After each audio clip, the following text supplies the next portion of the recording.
오랜 시간 욥기를 묵상하며 로마서 5장 12절에서 21절까지의 말씀이 우리가 그동안 읽어왔던 이 로마서의 그 주제를 드러내보고 있다라는 생각을 갖고 오늘은 이 욥기의 한 단락을 끝마치는 지점인데 이 한 단락을 몇 가지 중요한 주제들로 정리하는 시간을 갖고자 합니다. 욥기에 대한 전체적인 이야기를 다시 한번 좀 나누어 보고자 합니다. 욥이 가지고 있는 욥기라고 하는 이 책이 가지고 있는 중요한 특징 중 하나는 욥은 모르나 우리는 알고 있다라는 그 전제된 조건입니다. 욥은 반복해서 자신이 왜 이런 까닭 없는 고통을 당하고 있는지 모르는 존재로 이 성경이 진행된다면 우리는 알고 있습니다. 욥이 왜 이런 고통을 당하고 있고 욥이 왜 이런 아픔을 토로하고 있는가 우리는 알아요. 그러나 욥은 알지 못합니다. 이게 우리가 인생을 대하는 또 하나의 태도가 아닐까 싶습니다. 우리 남에게 그런 입장을 가질 때가 많죠. 난 알겠는데 넌 모르겠니? 라는 입장 말입니다. 난 네가 왜 자꾸 그 문제를 반복하는지 알겠는데 넌 모르겠지. 이 인생의 상대를 대하는 그러나 내 문제는 모르는 우리의 그 삶의 입장과 태도가 아닌가 이런 생각을 합니다. 난 너 하는 행동을 보면 꼭 그러겠더라 라고 아는데 넌 그걸 모르니? 라는 것으로 우리는 타인을 평가하거나 타인에 대한 우리의 태도를 가질 때가 많이 있죠. 욥이 영락없습니다. 욥기를 보는 우리의 관점도 그럴 때가 있습니다. 욥이라고 하는 이 욥기의 성경이 기록되어져 있는 이 기록의 방향과 성향을 통하여 우리에게 주는 중요한 은혜와 우리의 태도를 바꾸어가는 힘은 타인에 대한 이런 태도를 갖지 않게 하는 것 같아요. 타인을 앞서 평가하지 않고 자신이 아는 것으로 인하여 타인에 대한 우월함을 가질 수 없다. 그것은 인간과 인간 사이에 가져서는 안 될 태도다라고 하는 것을 보여주는 것이 이 욥기라고 하는 책이 가지고 있는 중요한 특징일 수 있습니다. 우리는 알지만 욥이 모르고 있는 몇 가지들을 이 욥기서를 좀 다시 한번 이해하는 차원에서 좀 말해보고자 합니다. 욥은 모르나 우리가 알고 있는 것들은 뭡니까? 이 이야기의 시작이 욥이 당하고 있는 이 고난의 시작이 하나님의 이 천상의 회의에서 일어난 어떤 예언적인 환경, 예언적 사건 속에서 이 일이 진행되고 있다는 것을 우리는 알고 있지만 욥은 모릅니다. 어디서 이 이야기가 시작됐는지 우리는 적어도 욥기 1장과 2장을 통하여 무엇을 하고자 함의 목적이 있다는 것을 알고 있지만 누구는 몰라요? 욥은 몰라요. 우리가 욥기를 묵상하면서 혼돈하는 이유가 거기 있습니다.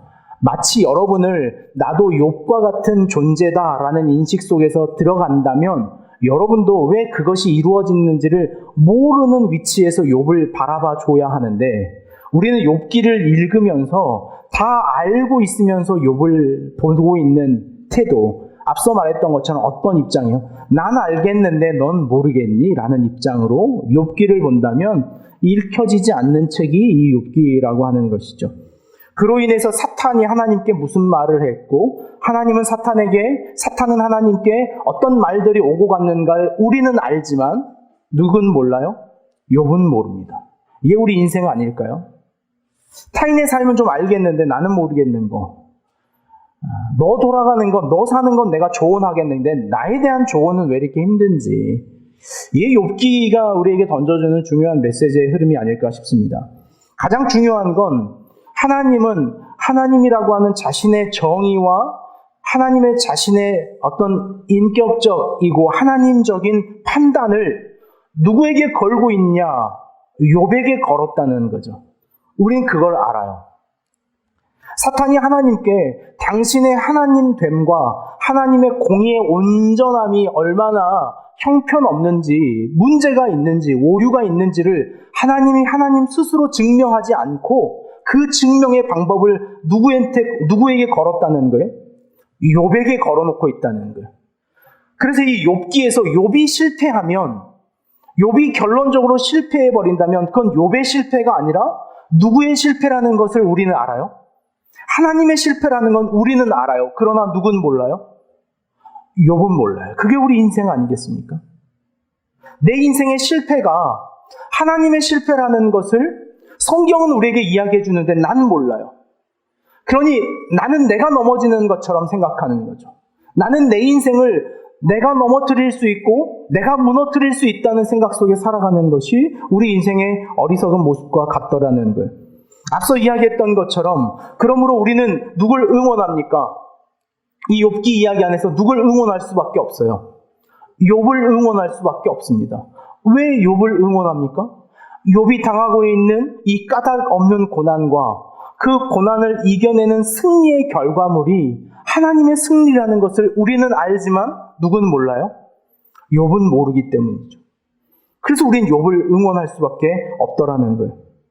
욥의 고난당함이 매우 신비한 방식으로 우리와 같은 삶이라는 것으로 연결되어 읽어지기 시작한다면 우리는 반드시 욥이 이 고난을 성공시키고 승리해서 하나님의 영광을 드러내는 존재가 되어야 된다는 것을 우리는 알지만 역시 욥은 모르고 있다는 것. 이것이 욥기의 이야기가 가지고 있는 알고 있는 것과 모르고 있는 것의 문제예요. 오늘 우리 이 이야기를 좀 할까 합니다. 알에 대한 이야기.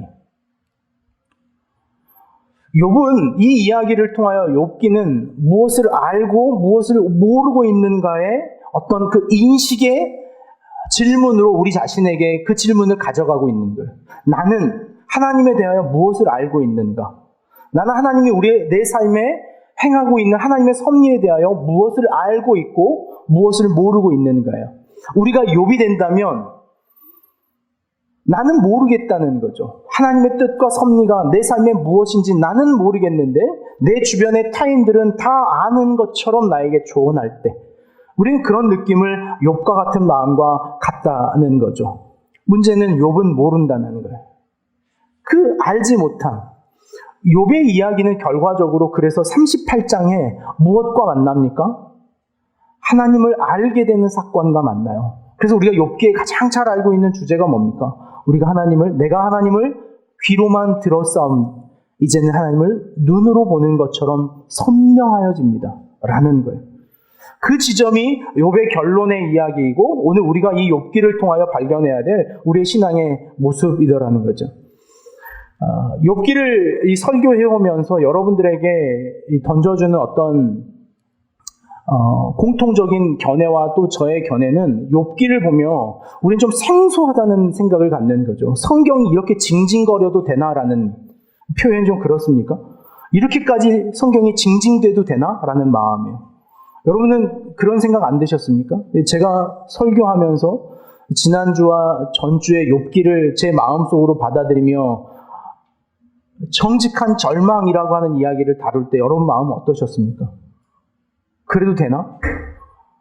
그렇게까지 징징거려도 용납이 되는가라는 거예요. 왜냐하면 성경은 명료해야 된다는 생각이 우리에게 있거든요. 그럼 안 돼. 그렇게 하는 게 맞아. 라고 하는 분명한 차이점을 우리에게 가르쳐주는 것으로서의 메시지가 성경이어야 되더라는 거예요. 여러분들이 신앙생활을 하고 있는 한, 여러분들이 종교 활동을 하고 있는 한, 여러분은 충분히 이 체계와 질서를 사랑하는 사람들입니다. 거기에 여러분들이 직접적으로 동의를 하고 인정을 하게 될지 모르겠지만, 오늘 전 세계 인구에 적어도 종교를 가지고 있는 사람들의 성향은 흔히 말하는 보수적 성향을 가졌다는 질서와 체계가 명료하기를 바라는 사람들이라는 거예요. 우리도 마찬가지입니다. 여러분들이 동의하든 동의하지 않던 여러분들이 신앙생활을 한다는 것은 체계와 질서가 명확해지기를 바라는 여러분들의 내적인 마음이 우리의 종교 활동과 연결되어져 있다는 거예요. 따라서 우리의 신앙이 우리에게 던져주는 제한점이 뭐냐면 그것은 질서가 분명하기를 바라는 마음이 있는 거예요. 답이 명확하고 그래서 답이 뭔데 결론이 뭔데 그럼 빨리 나가서 전도하면 되는 거 아니야 라는 거예요. 근데 욥기는 몇 장까지 있는 거예요? 욥기 몇 장까지 있습니까? 42장. 우린 이렇게 징징댈 필요 없이 욥에게 직관적인 답을 줄 수 있어요. 그만 징징대고 나가서 전도해봐. 그럼 그게 찡찡거리고 싶은지.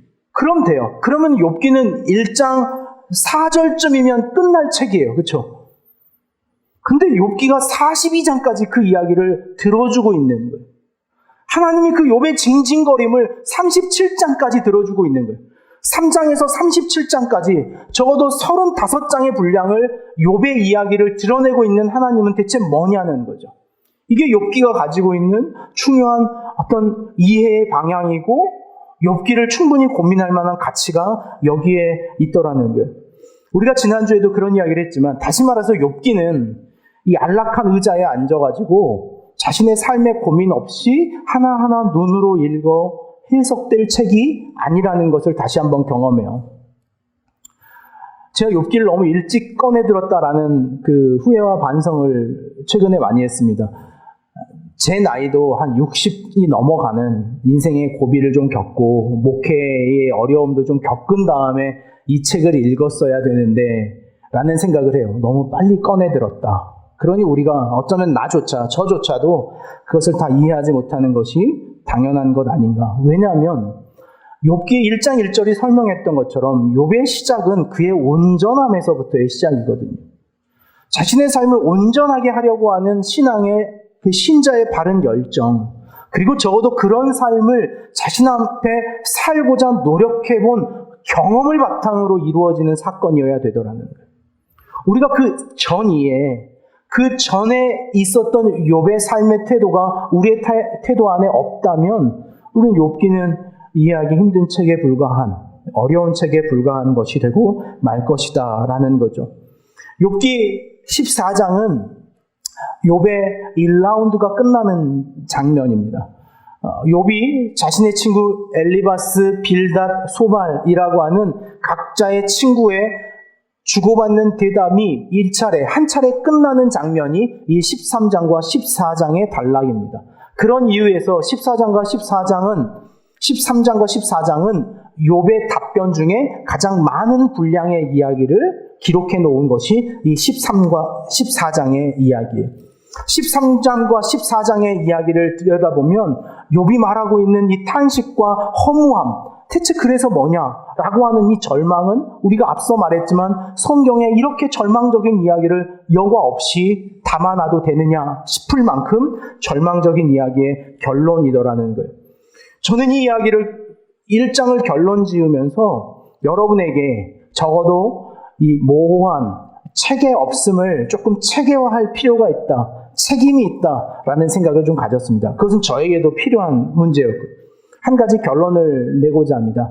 첫 번째, 제가 잘 설교에 소용하지 않는 표현인데 첫 번째, 우리는 욥의 이야기를 통하여 예수 그리스도의 고난이 가지고 있는 그 깊은 시면을 읽어낼 수 있어야 한다는 것이 이 욥기라고 하는 책이 가지고 있는 복음적 해석이더라는 거예요.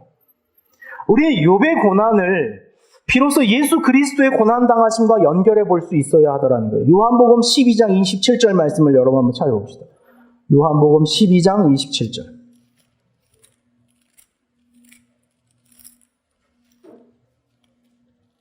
신약성경 168면에 있습니다.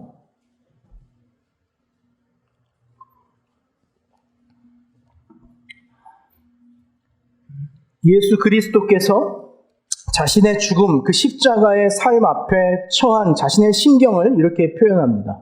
12장 27절 말씀입니다. 같이 한번 읽겠습니다. 지금 괴로우니 무슨 말을 하리요? 아버지여 나를 구원하여 이때를 면하게 하여 주옵소서. 그러나 내가 이를 위하여 이때에 왔나이다. 우리가 이 말씀을 예수 그리스도가 표현하는 지금 내 마음이 괴로우니 무슨 말을 하리요? 아버지여 나를 구원하여 이때를 면하게 하여 주옵소서. 예수님이 뭐라고 지금 하나님께 고백하는 거예요? 자신에게 닥쳐올 십자가의 고난을 면하여 달라는 기도를 하고 있는 거예요. 우리는 이 지점에 욥의 고난을 감각적으로 이해할 수 없는 존재라면 이 예수님의 고백을 우리의 삶에 담아낼 수 있는 어떠한 힘도 없더라는 거예요. 이건 우리는 어떻게 지나쳐가냐면 이걸 한숨에 읽어버리는 거죠. 지금 내 마음이 괴로우니 무슨 말을 하리요. 아버지여 나를 구원하여 이때를 면하게 하여 주옵소서. 그러나 내가 이를 위하여 이때 왔나이다. 아멘. 역시 믿음 좋으시지. 로 읽어버리더라는 거예요. 그럼 우리는 여기에 긴 한숨을 여기에 덧대야 돼요. 뭐냐면 이때를 면하게 하여 주옵소서 하고 사실은 긴 숨, 아주 깊은 숨, 그 숨 이후에 적어도 몇 절의 빈 공간을 뛰어넘은 다음에 그러나가 나와야 되는 거예요. 그러나가. 근데 우리는 거기에 조급함이 있는 거죠. 이게 욥기를 읽는 우리의 조급함이에요. 여러분도 욥기를 설교 들으면서 이게 빨리 끝나던지 매주 왜 답이 없는 이야기를 저렇게 할까라는 고민이 있다면 여러분 욥기를 잘 읽고 있는 거예요. 제 설교가 부족해서가 아니라 이 틈이죠. 그러나 우리 기독교의 신앙은 그것이 우회적으로 드러나기를 원하지 않아요. 직관적이를 바라는 거죠.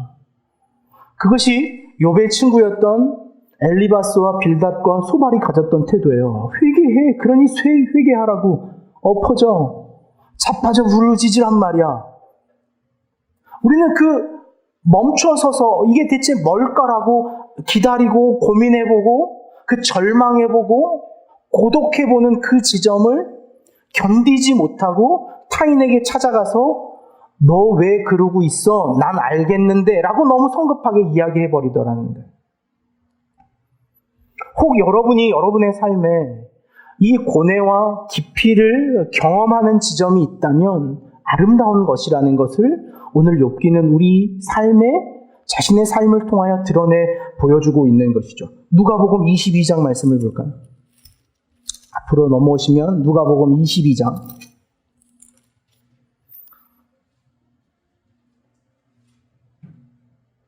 42절.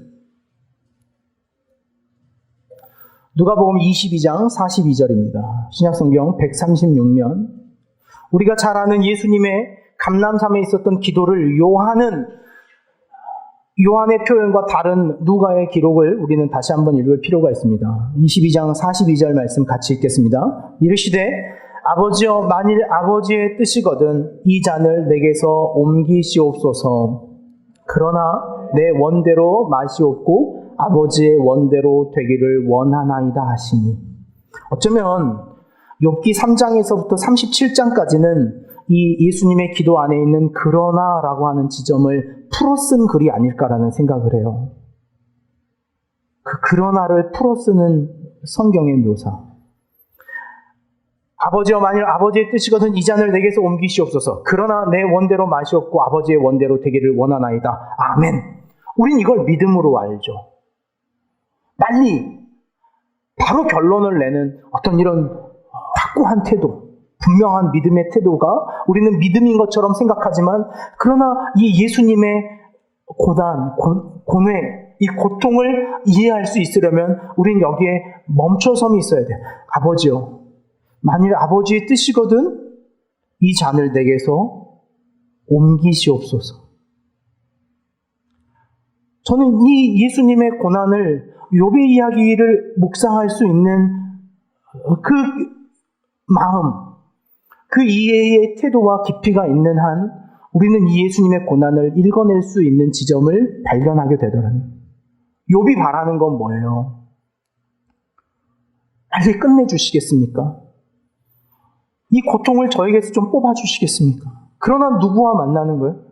대답 없는, 응답해주지 않는 하나님과 만나고 있는 욥. 그 침묵의 고난을 예수님 역시 이 그러나라고 하는 지점에 있는 거예요.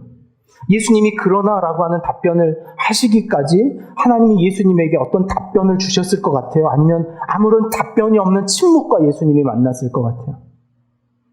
저는 아무 답이 없는 침묵과 만난 예수님을 생각해봐요. 그토록 친밀하고 그토록 가까이 있던 자신의 아버지 되는 하나님이 그 십자가 앞에 아들을 향하여 침묵하고 계신 하나님을 예수님은 경험하는 거죠.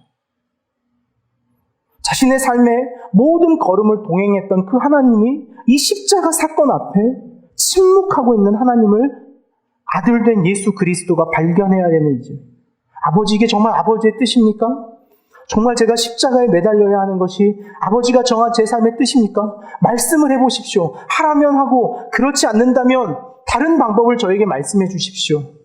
라고 적어도 3번을 눈물이 핏물이 되도록 기도하지만 그 기도에 아무런 응답이 없는 하나님을 만나는 거예요.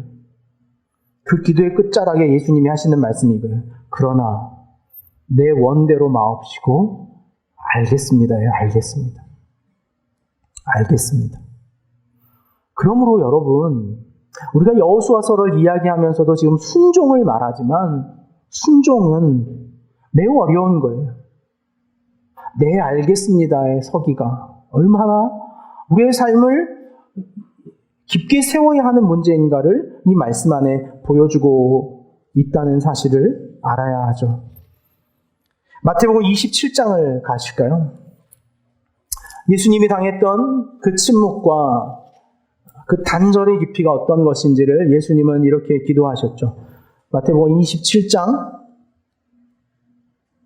46절에 있는 말씀입니다.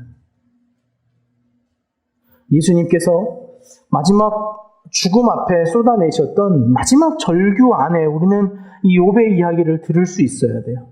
마태복음 27장 46절에 있는 말씀입니다. 같이 읽겠습니다.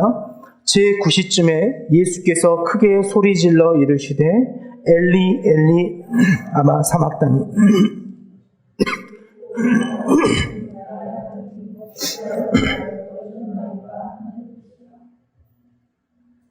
나의 하나님 나의 하나님 어찌하여 나를 버리셨습니까? 예수님이 당하는 고통은 욥과 같죠. 그 까닭을 알 수 없습니다. 우리도 역시 예수님의 십자가를 이렇게 읽고 있는 존재는 아닌가 싶은 거예요. 예수님이 왜 십자가를 져야 하는지 우리는 알아요. 우리는 아는데 예수님은 자신의 십자가를 왜 감당해야 하는지 모르는 것처럼, 이것이 왜 인류의 복음을 위하여 당신이 십자가에 매달려야 하고 그것을 참아내야 된다는 것을 우리는 알고 있지만 마치 그것을 모르고 있는, 그것이 부활 이후에나 깨달아질 것을 알고 있는 그 예수 그리스도의 모름과 우리는 우리와 욥의 이야기, 우리와 예수님의 이야기를 고스란히 연결해낼 수 있어야 되더라는 거예요. 예수님은 자신이 져야 할 십자가의 아픔을, 우리는 근대의 복음주의적 신앙이 우리에게 던지고 있는 메시지는 뭐냐면요, 우리는 너무 성급하게 그리고 너무 앞서 예수 그리스도의 부활을 가지고 모든 성경을 읽어버리더라는 거예요. 마태복음 27장에 이르기까지 우리는 사실 두려운 마음으로 성경을 읽어야 돼요. 어떤 마음이요? 예수님께서 죽고 부활하실 수 없다는 절망감 속에서 십자가와 먼저 만나야 해요. 근데 우리의 기독교 신앙이 가지고 있는 너무 빠르고 우회할 수 없는 직관적인 신앙은 욥기를 1장에서 42장까지 읽을 수 없는 그 기다릴 수 없는 마음은 앞서 마태복음 1장 1절을 읽으면서 이미 부활한 예수를 보고 읽어요. 이미 다 이겨버린 승리의 예수를만은 바라보라고 우리는 말해요. 왜 고통당하는 예수를 보면 안 됩니까? 왜 오늘 이 고뇌하는 예수의 이야기를 우리는 다 빼버리고 복음은 마치 승리한 예수만 이야기해야 하는 것처럼 우리에게 그 전제되어 버리는 것이 왜 어떤 이유냐는 거예요. 그러므로 놓쳐버리는 게 뭔지 아세요? 예수님의 십자가를 향한 삶의 고난이에요. 고뇌예요. 얼마나 어렵게 우리를 살려내셨는가를 우리 잊어버린단 말이에요. 얼마나 어렵게 우리를 향하여 일하셨는가를 우리는 너무 빨리 잊어버린다는 게 문제예요. 우리 너무 빨리 예수의 승리로 마태복음 1장 1절과 요한복음 1장 1절을 읽어버리는 지점에서 우리는 벗어나야 돼요. 그래야지만 나를 위하여 당신이 흘린 피와 땀과 그 고난의 아픔이 얼마나 깊었는가를 알아야 오늘 우리가 그것을 두려워하는 존재가 돼요. 뭘 두려워하는 존재요? 예수를 십자가에 못 박혔던 그 죄를 두려워하는 존재가 되는 거예요. 저희 아이들이요, 종종 저를 향하여 회개하는 마음을 품을 때가 있습니다. 근데 그 마음을 언제 이 아이들이 한 번씩 회상을 해요, 자기들끼리. 근데 뭘 회상을 하냐면, 한 4년 전 겨울인가? 4년 전 눈이 많이 왔던 겨울입니다. 월요일 아침이었어요.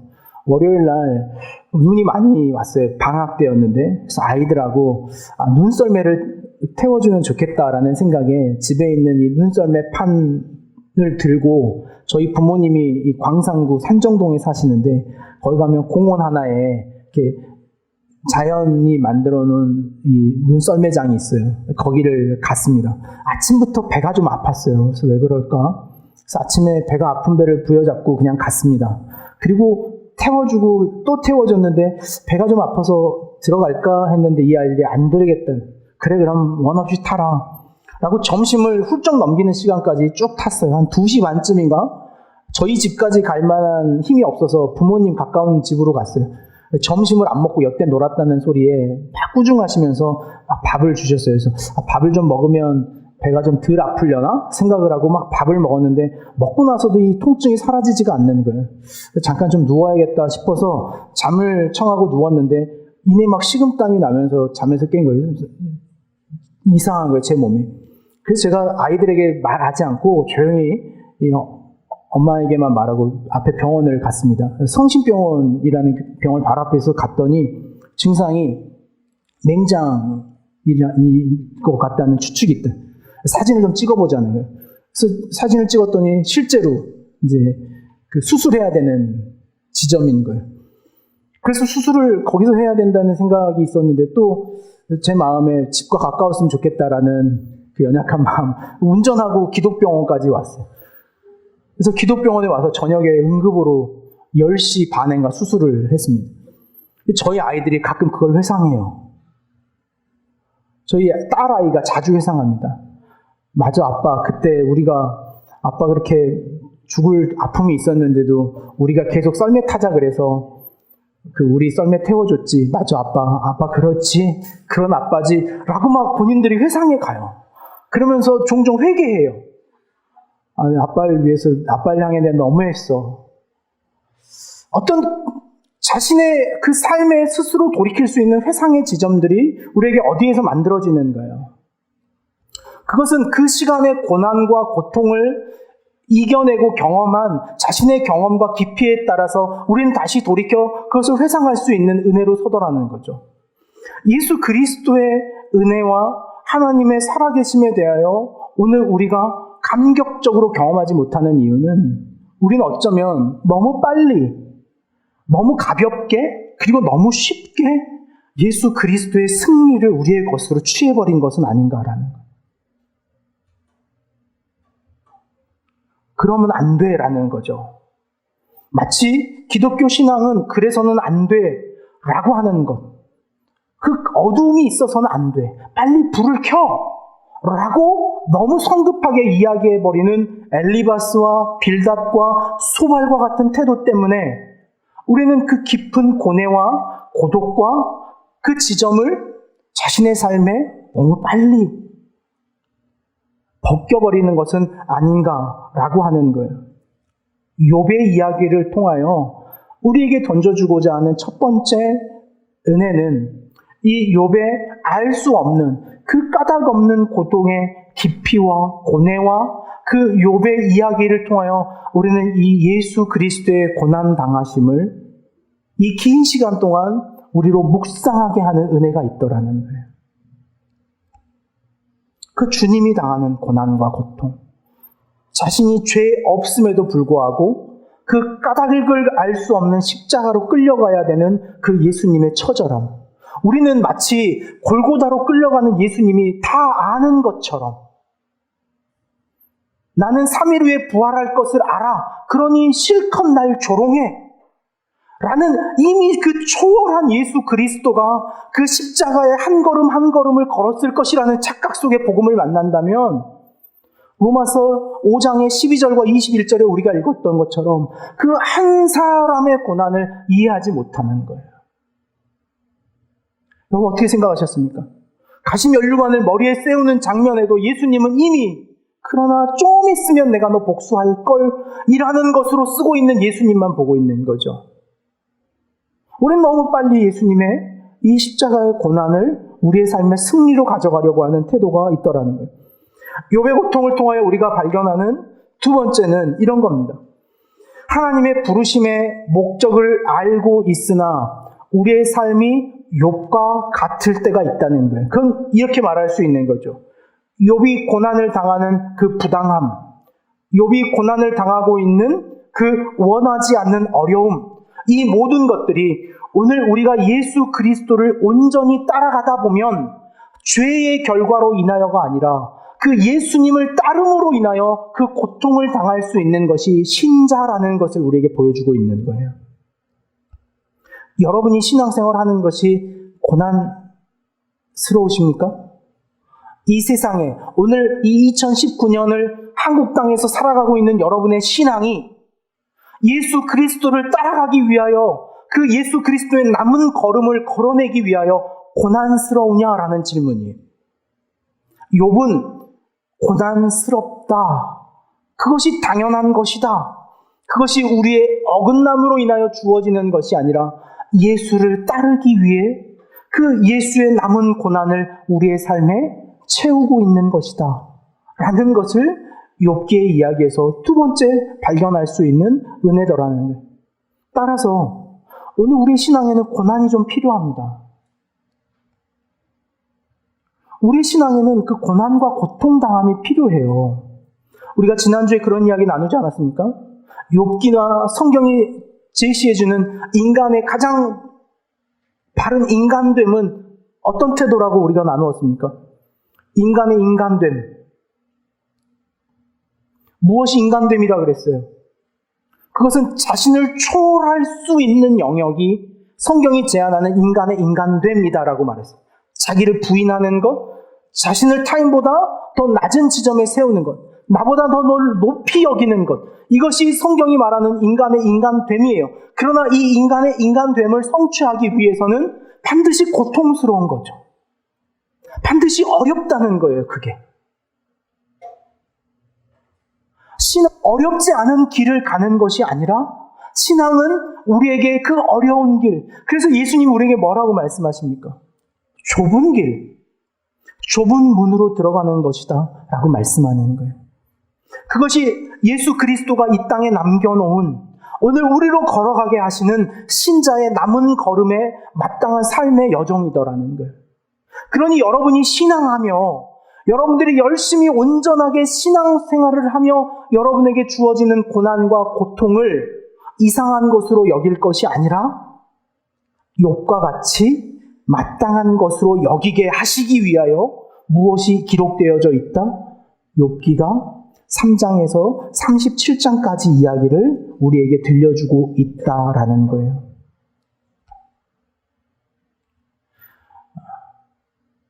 무엇인가를 지적하려고 하는 목적이 아니라 우리의 생각을 한번 다시 해보자는 마음으로 우리가 우리 삶에 그늘과 어두움이 없기를 바라는 마음이야 당연한 마음이지만 그 그늘과 어두움이 없을 수 없다는 것을 우리는 잘 알죠. 거기엔 여러분 우리 생각을 같이 하죠. 바라진 않아요. 질병을 바라진 않습니다. 그러나 그것이 찾아온다는 것은 우리가 어쩔 수 없는 문제더라는 게 덜컥 찾아오기 때문에 그래요. 왜 왔지? 무슨 이유지라는 걸 알 수 없지만 덜컥 찾아오더라는 거죠. 오늘 욥은 우리가 그 그늘지고 그 그림자와 같은 지점을 역시 하나님과 함께하고 있는 지점이다 라고 우리에게 위로하고 있는 거예요. 이 위로를 여러분 아시겠습니까? 시험에 떨어진 그 자리도 하나님과 함께 서 있는 자리다 라는 위로. 마음이 아픈 절망과 고난의 자리도 하나님에게서 버려진 자리, 하나님에게서부터 밀려난 자리, 하나님 앞에 부끄러운 자리가 아니라 그 자리도 하나님과 함께 서 있는 자리다라는 것을 드러내주는 것이 이 욥기가 가지고 있는 두 번째 고통의 의미와 이유더라는 거죠.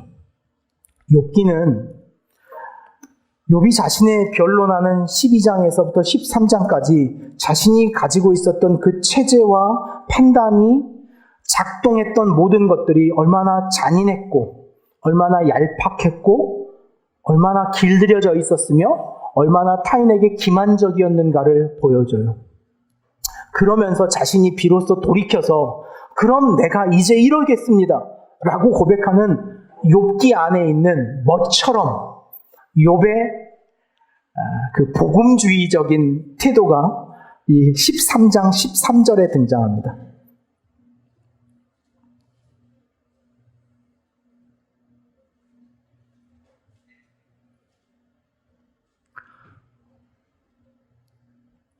욥기 13장 13절 욥은 자신이 가지고 있는 자신이 처한 이 어려움에 대하여 하나님 앞에 다시 고백하는 토로하면 이 마음을 전합니다. 13장 13절 너희는 잠잠하고 나를 버려두어 말하게 하라. 무슨 일이 닥치든지 내가 당하리라. 자신의 삶에 당해 있는 이 처참한 자리를 그대로 받아들이겠다라고 하는 선언 19절까지 연결됩니다. 나와 변론할 자가 누구냐? 그러면 내가 잠잠하고 기운이 끌어지리라. 이제 내가 너희들과 말하지 않겠다. 그러면서 결론하는 건 뭔지 아세요? 욥이 이제 내가 하나님과 만나겠다라는 거예요. 내가 하나님 앞에 서겠다라는 고백이에요. 그러면서 욥의 기도는 13장 20절에서부터 시작하는데 이 욥기 13장 20절은 매우 중요한 말씀으로 연결됩니다. 우리 같이 한번 25절까지 읽어보겠습니다. 오직 내게 이 두 가지 일을 행하지 마옵소서. 그리하시면 내가 주의 얼굴을 피하여 숨지 아니하게 아오리니 곧 주의 손을 내게 대지 마시오며 주의 위엄으로 나를 두렵게 하지 마실 것이니이다. 그리하시고 주는 나를 부르소서. 내가 대답하리이다. 혹 내가 말씀하게 하옵시고 주는 내게 대답하옵소서. 나의 죄악이 얼마나 많으니까 나의 허물과 죄를 내게 알게 하옵소서. 주께서 어찌하여 얼굴을 가리시고 나를 주의 원수로 여기시나이까. 주께서 어찌하여 날리는 낙엽을 놀라게 하시며 마른 건불을 뒤쫓으시나이까. 욥이 이제 하는 거죠. 친구들과 변론하던 자신의 변론의 태도를 돌이켜서 하나님 앞에 돌이켜 자신을 세우는 거예요. 하나님, 저의 죄가 뭡니까? 우리 오늘 공동 기도문으로서 기도했던 여러분의 기도가 이 욥의 기도를 그대로 옮겨놓은 기도문이었습니다. 하나님, 제발 저의 두 가지 소원을 들어주십시오. 그 두 가지 소원인 욥이 이렇게 말하는 거예요. 하나님, 저에게서 떠나시던지 저를 그냥 버려두시던지 아니면 제가 하나님께 질문하는 것에 답하시든지. 욥의 담담함이 너무 멋있습니다. 혹 여러분의 절망의 자리에 서거든 욥의 이 기도를 반드시 생각해내실 수 있기를 원합니다. 욥이 각오를 하는 거예요. 하나님 저를 버리시든지 아니면 제 말에 응답하시든지. 그 얼마나 당돌합니까? 인간이 할 수 있는 가장 큰 용기를 내 하나님 앞에 고백하는 이 욥의 신앙의 고백이 여기에 있는 것이죠. 우리의 두려움이라고 하는 것이 욥에게 있는 이 두려움과 연결됩니다. 14장 7절과 9절에 있는 말씀인데 우리 14장 7절과 9절에 있는 말씀을 쉬운 성경으로 좀 읽어볼까 합니다. 욥이 그러면서 자신의 삶에 대하여 가지고 있는 마음이 이렇습니다. 14장 1절에서 6절까지는 이런 말하네요. 인간이라는 게 대체 뭡니까? 인생이라는 건 엄청 하찮은 존재 아닙니까? 인생의 그 하찮음에 대하여 14장 1절에서 6절까지 말한 다음에 욥은 7절에서부터 13절까지 12절까지 그 하찮은 존재를 그 죽음으로 끝나버릴 유한한 존재에 대한 자신의 삶의 이야기를 던져놓는 거예요. 14장 7절에서부터 9절까지 한번 같이 읽겠습니다. 쉬운 성경입니다. 적어도 나무는 소망이 있습니다. 그것은 찍히더라도 다시 움이 돋고 그 연한 가지들이 계속 나기 때문입니다. 비록 그 뿌리가 땅속에서 늙고 그 그루터기가 땅에서 죽는다 해도 물 기운만 있으면 새 나무처럼 다시 싹을 냅니다. 여러분, 이게 뭡니까? 적어도 나무는 소망이 있다는 거예요. 어떤 소망이에요? 완전히 뽑혀지고 잘려질지라도 그것이 물을 대면 언제든지 그 그루터기에서 새로운 생명이 탄생할 수 있는 소망이 있다는 거예요. 그러나 누구는 없는 거예요? 인생은 없다는 거예요. 나무에게도 있는 소망이 왜 인생에겐 없습니까? 라며 욥이 가져가고 있는 소망은 어떤 소망인 줄 아십니까? 그 소망은 자신이 부활하게 될 것이다라는 소망을 하나님 앞에 고백하는 거예요. 오늘 여기에 삶이 멈춰질지라도, 그래서 욥기에 있어서 이제 한 가지 전환이 있는데요. 욥이 두려워하는 죄, 오늘 우리의 두려움의 죄인데, 두려움에 대한 주제인데, 욥이 두려워하고 있는 죄의 문제는 친구들이 말했던 것처럼 이제 그의 현실의 삶, 살아있는 삶에서 당하는 죄로 인한 고통의 문제가 그를 두렵게 하는 것이 아니라 욥에게 있어서의 두려움이 무엇이냐면 자신의 죄로 인하여 자신의 창조자이신 하나님과 직면하지 못할 것에 대한 두려움이 욥이 가지고 있는 비로소의 두려움이에요. 그것이 이제 욥이 자신의 친구들은 어떻게 말합니까? 그 죄를 회개하는 것으로 앞서 내가 당한 고난이 사라질 것이다 라고 말하는데 욥은 그건 상관없다. 나 자식이 다시 돌아오지 않아도 되고 재산이 다시 부여해지지 않아도 이 질병이 다시 나아도 되지 않다. 그것이 죄의 결과라면 그 문제에 대해서는 하나님 그냥 덮어주시면 될 것 같다. 그러나 내가 정말 고난당하는 것은 하나님 앞에 죄인으로 죽은 내 존재가 나를 창조하신 하나님 앞에 만나지 못하는 문제가 될 것이다 하는 것에 대한 두려움이 욥을 사로잡고 있는 거예요. 그것이 나무도 소망이 있지만 인간은 소망이 없다라는 욥의 문제예요. 우리에게도 마찬가지예요. 여러분이 세상을 살아가며 죄를 두려워해야 되는 이유는 여기에 있어요. 죄를 두려워해야 되는 이유는 뭐냐면 그 죄의 결과가 나를 불합격시키고 그 죄의 결과가 내 건강을 빼앗고 그 죄의 결과가 나를 좀 힘들게 하고 그 죄의 결과가 내 인생을 무너뜨리는 것의 문제의 죄의 결과만 따지고 살아간다면 그것은 빌닷과 소발과 엘리바스가 가지고 있었던 체계적 신앙을 하고 있는 것에 불과해요. 욥은 그 죄가 자신을 어디까지 영향 미친다는 것을 알고 있는 거예요. 로마서 5장 12절에 있는 것처럼 그것이 죄의 결과로서의 사망이 나를 창조하신 하나님과 끊어지게 하는 문제이기 때문에 그 죄를 하나님 묶어주십시오. 제가 앞서 이 질병으로 인하여 이 고통으로 인하여 그 죄의 값을 다 했다면 그것으로 묶어주십시오. 그것으로 결론 지으십시오. 그게 여러분 4장 17절에 있는 욥의 고백이에요. 우리 성경 4장 17절 말씀을 한번 읽어볼까요? 욥이 간절히 바라고 있는 것이 무엇인지 14장 17절 말씀입니다. 같이 읽겠습니다. 주는 내 허물을 주머니에 봉하시고 내 죄악을 싸매시나이다. 여기에서 주는 내 허물을 주머니에 봉하고 내 죄악을 싸매다 라고 하는 이 두 단어는 오늘 어떤 단어와 연결되냐면 우리를 용서하셨다는 대속이라고 하는 단어와 연결돼요. 욥의 이 고난은 내가 그 고난의 그러나를 넘어가는 지점에 반드시 누구와 만나기를 바라는 앞에 만났던 예수 그리스도와 만나기를 바라는 그 고난의 결과론적으로 우리를 그 죄의 결과에서 유일하게 하나님의 창조주와 만날 수 있게 하시는 예수 그리스도에 대한 복음의 보편성이 오늘 이 17절 말씀에 있는 거예요. 우리 인생을 누가 봉할 수 있겠느냐? 우리의 죄를 누가 싸매올 수 있겠느냐? 라고 욥은 자기 자신에게 질문하는 거예요. 우리 인생의 그 죄를, 그것이 오늘 우리의 삶의 현실의 삶에서의 결과가 아닌 죽음 넘어서의 결과로서의 죄 말이에요. 우리가 두려워해야 할 죄는 바로 여기에 있습니다. 우리의 현실의 결과를 흐트러 놓을 죄가 아닌 하나님, 우리의 창조주 되신 그분과의 단절, 그 끊어짐, 그 만날 수 없음, 그 깊은 절망으로서의 죄에 대한 두려움, 그 그 죄에 대한 두려움의 인식이 우리에게 있다면 오늘 우리의 삶은 마땅히 당연히 죄에 대하여 두려워하며 죄를 지향하지 않고 죄와 먼 삶을 살아갈 수 있게 될 것이다 라는 것을 욥기에는 이 1라운드의 마지막 지점에 선언해주고 있는 거예요. 어렵죠.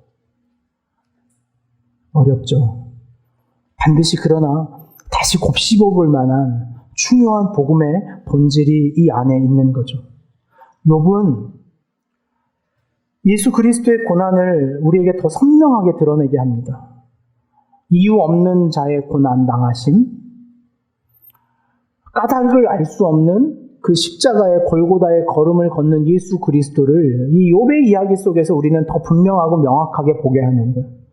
그래서 그것이 자신의 죄의 결과로 닥치는 것이 아닌 예수의 십자가의 복음이 무엇을 싸매고 있는 것인가? 우리의 기독교 신앙은요. 그래서 우리의 회개라고 하는 문제는 우리의 그 현실의 삶에 닥쳐져 있는 그 절망적인 문제와 한계를 해결하는 정도의 신앙이 아니라 기독교의 신앙이라고 하는 것이 오늘 우리가 현실로 살아가는 우리의 현실의 윤택함을 바라는 종교가 아니라 우리를 창조하신 그 영원한 하나님과의 만남을 초대하는 신앙이라는 것을, 그것이 기독교의 진수이고 그것이 우리가 예수 그리스도를 믿는 온전한 이유라는 것을 우리에게 선명하게 보여주기 위해서 무엇을 더 드러내는 거예요?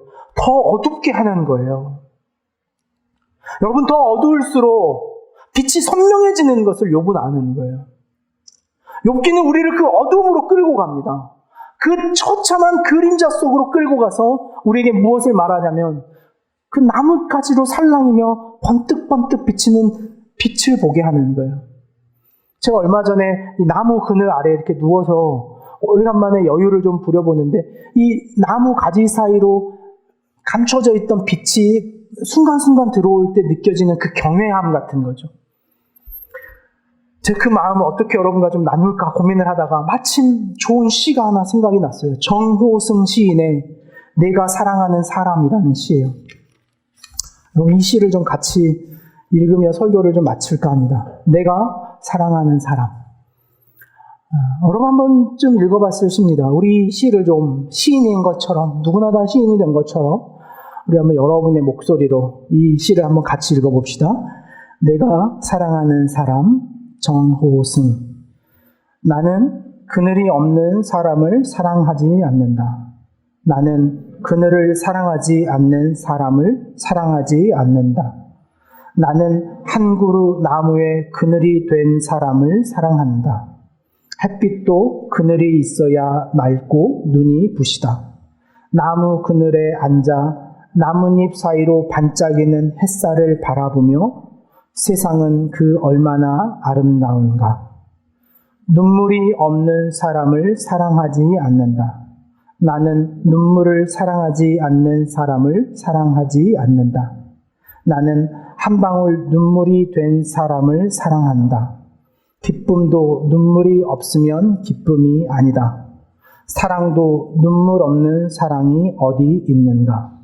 나무 그늘에 앉아 다른 사람의 눈물을 닦아주는 사람의 모습은 그 얼마나 고요한 아름다움인가. 근사한 마음의 표현이죠. 한 주간 이 시를 하루에 한 번씩 되뇌어 보는 것이 이 한 주간의 힘난의 도전입니다. 그리고 할 수 있다면 반드시 무엇으로라도 한 번의 눈물이 여러분의 삶에 있기를 도전하는 것이 이번 주 우리의 도전입니다. 어려운 도전이죠. 뭐로 울겠습니까? 여러분, 눈물은요, 이 벅찬 감정에서 쏟아져 나오는 거죠. 눈물은 아주 기쁘거나 아주 슬플 때 우리의 삶에 터져 나오는 자연적인 거죠. 눈물이 난다는 것은. 근데 여러분, 이 눈물이 날 때는 언제입니까? 눈물이 날 때는 언제예요? 네? 덕구나 언제 눈물 흘려봤어, 최근에? 너 언제 눈물을 흘리나요? 그것은 우리가 인간으로 느낄 수 있었던, 내가 보편적으로 느낀다라고 생각하는 것을 넘어가야 나는 게 눈물이에요. 내가 이 정도의 슬픔까지는 알고 있지, 내가 이 정도의 기쁨까지는 알고 있지 라고 하는 지점과 만나는 한은 우린 눈물이 나지 않아요. 내가 알고 있는 슬픔이 이 정도였는데 어떻게 그것보다 더 큰 슬픔이 있을 수 있지? 라고 만날 때 우린 눈물이 나는 거죠. 기쁨의 눈물도 마찬가지예요. 이 정도는 기쁨이 있지, 그러나 그 이상의 기쁨과 만날 때 우린 기쁨의 눈물을 흘리는 거죠. 욥이 말하려고 하는 것이 그거예요. 우리가 알고 있었던 그 넓이, 그걸 넘을 때 경험되는 이 눈물이 있던, 눈물이 없는 사람을 사랑하지 않겠다라는 이 정호승 시인의 마음을 저는 너무나 깊게 공감합니다. 자신이 감당할 수 있는 영역, 자신이 이해할 수 있는 영역을 뛰어넘는 감격, 그것이 삶에 있더라는 것을 인식하고 경험하는 것, 그 넘어선 감탄, 그것이 눈물 아니겠습니까? 하나님을 경외하는 지점, 하나님을 경외할 수 있는 힘은 어디 있겠습니까? 그것은 우리가 제한하고 한정지은 것을 뛰어넘을 때 하나님을 향한 우리의 눈물이 터져 나오는 거죠. 하나님을 향하여 우리의 눈물이 얼마나 메말라 있는가를 보는 거예요. 욥은 우리에게요, 욥은 우는데 왜 넌 안 우니? 라는 중요한 메시지를 주고 있어요. 욥은 하나님 앞에 울고 있는데 왜 넌 울지 않니? 왜 멈춰버렸니? 그것은 우리에게 뭘 정당화시키냐면 우리가 이미 하나님을 우리의 인식 안에 규정시켜버렸다는 거예요. 빌닷과 엘리바스와 소발처럼 우리의 인식의 체계 안에 하나님 요 정도 분이셨지. 맞아. 나는 알고 있었는데 넌 몰랐구나 라는 걸로 우리의 이미 체계 안에 하나님이 다 존재하더라는 거예요. 그 체계를 넘어선 하나님을 받아들이게 했다는 인식, 그 기대가 없는 한 우리는 경외함이 없어요. 감탄이 없어요. 눈물이 사라져버린 신앙을 하는 거예요. 우리에게 도전하는 거예요. 그 너머에 하나님과 만나기를, 그것이 확장되어 연결되기를 바라는 마음이 있는 거예요. 그것이 오늘 우리에게 던져주는 욥의 은혜, 예수 그리스도의 십자가의 은혜예요. 우리 어렸을 때나 패션 오브 크라이스트니까 그 영화 틀어주면 애들 그 예수님 막 채찍 맞고 머리에 가시관 씌우는 거 보면서 흘렸던 눈물이 있죠. 저에게도 그런 고백이 있더라고요. 이 말씀을 준비하면서 제 생각에도 언젠가 예수님의 십자가와 제 방에 보면 가시 면류관이 하나 위에 놓여 있거든요. 그것을 바라보면서 느끼는 예수님의 고통과 고뇌가 이제 별로 그렇게 무거워 보이지 않더라는 제 지점을 만났어요. 주님이 오르셨던 그 십자가가 왜 이렇게 당연해져 버렸는지, 아무렇지 않아요. 안 아플 것 같은 생각까지 들어요. 심지어 거기에 매달려 있는 예수님을 직접 내 눈으로 보더라도, 우리가 2000년 전 그 역사의 지점에 가서 여러분들이 타임머신을 타고 골고다에 올라 있는 예수님을 보더라도 내일 내려오시지,